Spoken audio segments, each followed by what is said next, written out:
So much of the modern day approach to celebrating the holiday season is a recipe for overwhelm. We are just bombarded with too many obligations, too much Christmas decor just like crowding the aisles in the stores, too many treats to feast upon, and again, just too much to do to make everything happen. Have you ever felt this way too? I do believe, however, that there is a better way, and I've been working towards more of that in recent years. Today, we're talking about how to have an intentional Christmas holiday season. If you, like me, are craving less stuff, less stress, and more peace and presence, then I invite you to join me in doing things a little differently this year.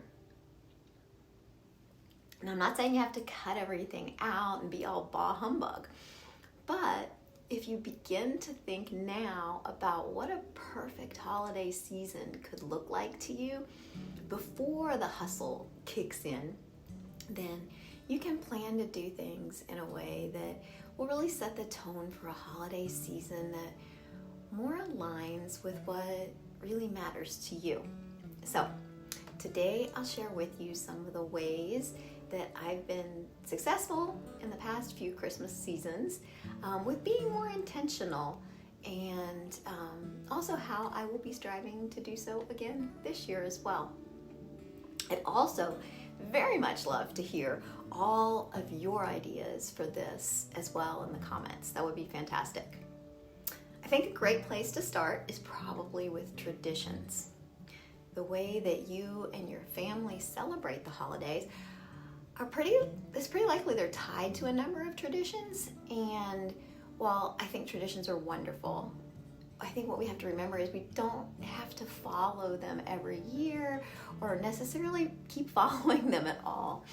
My advice is to really take some time to reflect, figure out which traditions you most love, which traditions bring you the most joy, and which ones feel more like obligations or just another thing that you're going to have to check off your to-do list. Now, this may sound a bit extreme maybe, but I haven't put up a Christmas tree for the last several years. If I'm going to put up a tree, I definitely want it to be a live one. That's what feels good to me. And I've just found that the amount of effort required to get it up, decorate it, and all of that honestly feels like more of a chore to me in this season of life. So instead, for me, I find a lot more happiness in lighting the candles in the windows in the evening, and then just some of the other decorations that I choose to put out each year. I mean, I'm sure there will come a time when I do enjoy putting up a Christmas tree again. But for now, our lives are just a little bit too much, or a little bit too much on the go for me to really be able to enjoy it right now. So when it comes to traditions, everything can be on the table for what you choose to do or you choose not to do. And just because you may want to press pause on a certain tradition for this year, it doesn't mean that you can't do it again in the future, or that you have to press pause on it forever. So another way that we can create space for joy this season is to ask yourself, what can I do less of?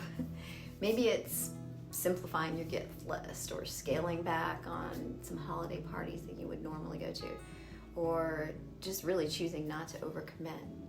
Myself, I really enjoy holiday baking, but I found in the last few years that I really can enjoy the time I spend in the kitchen probably 10 times more if I limit the number of things that I choose to bake. So instead of feeling like I'm gonna bake all of the cookies that we've had, like as I was growing up in tins for weeks after Christmas, I'll choose a few of the favorite things that I like during this season.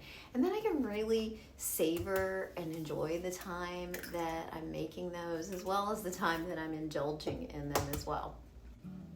I think when you are able to free yourself from the unnecessary shoulds or the things that you've become really accustomed to doing in the past, then you'll have more time to really savor what you do choose to do.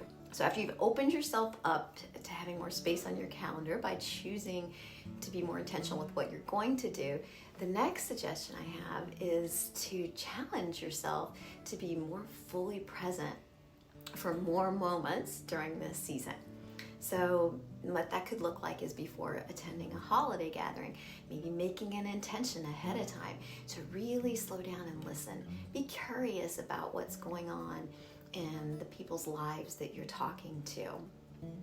Or when you're eating your meals, really enjoying a special treat and truly slowing down enough so you really can taste it. And then another idea is like when you get ready to exchange gifts, pause to notice the joy in someone's face when they open it. So there's something so special about the way that children see the holidays. Everything feels like magic to them. Well, what if it could feel like that to you again too? This year, what if you tried to look through the season through the same lens of wonder and awe as a child does? So you're noticing the sparkling lights and the beauty of the first snowfall, or the warmth of a crackling fire. And when you are able to tune in to these small magical little details, you will find so much more joy in the ordinary. So the holiday season has its own unique sensory experiences. So if you think about it, there's the scent of fresh pine or the warm spices in baked good, lots of cinnamon, even like the crispness of the air. So if you take time to really smell the cinnamon in your hot cocoa or notice the butteriness of a holiday cookie and really let these things bring you back to the present moment. See how often you can remember just to take a moment to pause and truly appreciate the small joys that you're experiencing each day. I mean, maybe even challenge yourself to write down, 3 to 5 things in your journal every evening. Or maybe you make a new tradition of sharing these around the dinner table during your evening meal. I can still think, and I still remember, it makes me smile when I remember how delighted my grandson was last year as we all took turns sharing what we were grateful for as we were enjoying our Thanksgiving meal. It just really seems like there's a special cozy warmth that gets cultivated when you share your gratitude with other people.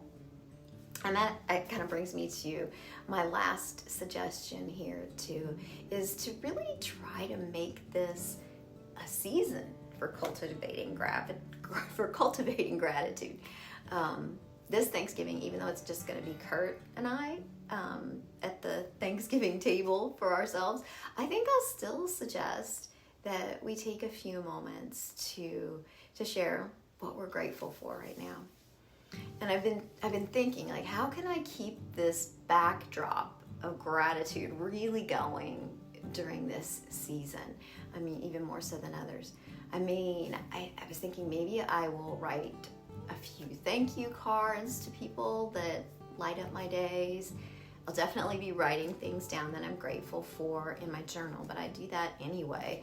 So I was thinking maybe what I would do with that is even challenge myself to come up with at least one new thing each day that I write down, because often I find that I write down the same things quite a bit.